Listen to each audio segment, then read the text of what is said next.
મહેસાણાના વાળીનાથ ધામ મંદિર પ્રાણ પ્રતિષ્ઠા મહોત્સવ વિસનગરના તરબમાં આજથી એક સપ્તાહ સુધી ઉત્સવનો માહોલ જોવા મળશે।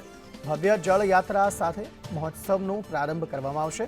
7 દિવસ સુધી શિવ મહાપુરાણ કથાના રસપાન મહોત્સવના અંતિમ દિવસે પ્રધાનમંત્રી નરેન્દ્ર મોદી પણ અહીં હાજરી આપશે। 22 ફેબ્રુઆરીએ સમાપન સમારોહ તેનો યોજાવાનો છે। જળયાત્રા સાથે આજથી શ્રી વાળીનાથ મંદિરના સુવર્ણ શિખર પ્રાણ પ્રતિષ્ઠા મહોત્સવનો આરંભ થઈ રહ્યો છે। વિસનગરના તરબમાં આજથી એક સપ્તાહ સુધી ઉત્સવનો માહોલ ઉજવાશે। 7 દિવસ સુધી શિવ મહાપુરાણ કથાના રસપાનની સાથે ભારતભરના દિવ્ય સંતો દ્વારા અને વિદ્વાનોના પ્રેરક પ્રવચનનો લાભ લઈ શકાશે।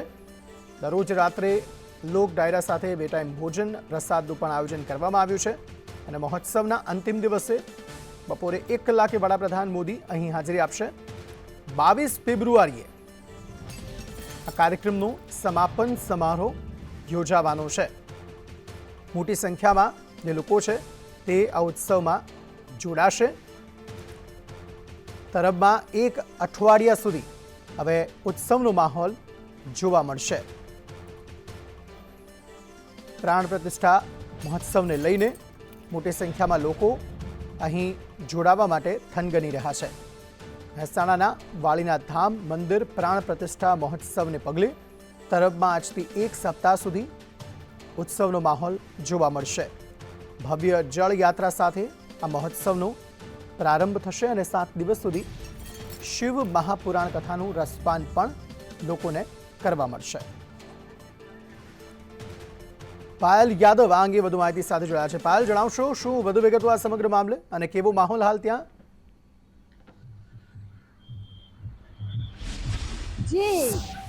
જી અંકિત, ચોક્કસ જે વાળીનાથ જે મંદિર છે તેની પ્રાણ પ્રતિષ્ઠા મહોત્સવ યોજાઈ રહ્યો છે અને આજથી જે છે 7 દિવસ સુધી સતત જે છે તે શિવ કથા પુરાણનું મહત્વ છે જે આજે જલયાત્રાથી પ્રારંભ કરવામાં આવશે। આ યાત્રા જે છે એ અત્યારે આપણે જોઈ રહ્યા છીએ કે યાત્રા અહીંથી નીકળી ગઈ છે।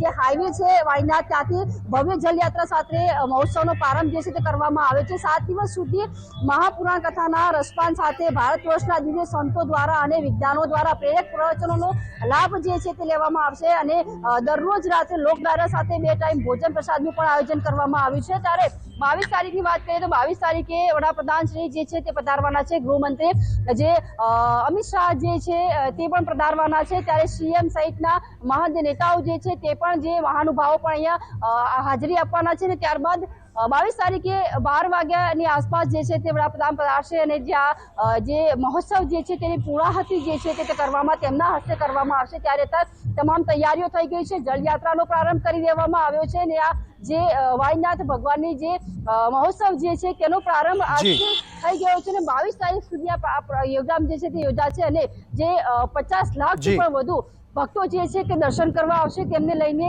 તમામ વ્યવસ્થાઓ ગોઠવી દેવામાં આવી છે। ટ્રાફિક નિયમનથી લઈને તમામ વ્યવસ્થાઓ, ભોજન પ્રસાદ અને તમામની દર્શનની વ્યવસ્થાઓ કરવામાં આવી છે। જી અંકિત, આભાર સમગ્ર માહિતી આપવા માટે।